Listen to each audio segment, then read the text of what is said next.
내주 방미를 앞둔 윤석열 대통령이 외신 인터뷰에서 전제 조건을 달긴 했지만 우크라이나에 대한 군사적 지원에 나설 가능성을 처음으로 언급했습니다. 러시아 측은 이 발언을 두고 전쟁 개입을 의미하는 것이라고 반응했는데 대통령실은 윤 대통령의 인터뷰를 정확히 읽어봐야 한다고 반박했습니다. 구하림 기자입니다.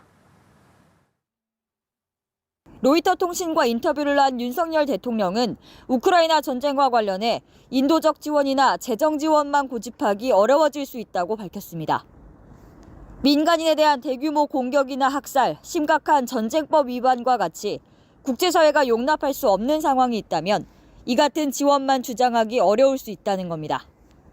윤 대통령은 전쟁 당사국과 우리나라와의 다양한 관계를 고려해 적절한 조치를 취하는 것뿐이라고 했다고 대통령실은 전했습니다.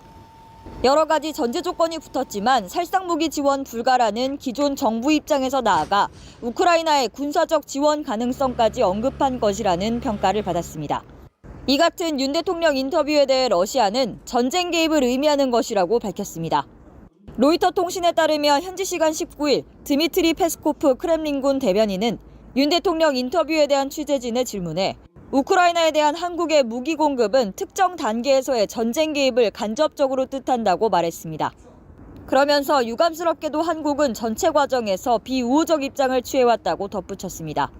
러시아 입장이 보도된 뒤 대통령실은 별도 입장을 내고 크렘린궁 대변인의 언급은 가정적 상황에 대해 얘기하는 것으로 이에 대해 코멘트를 하지 않겠다고 밝혔습니다.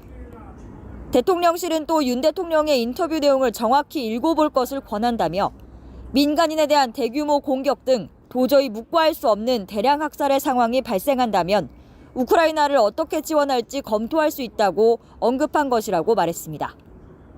연합뉴스TV 구하림입니다.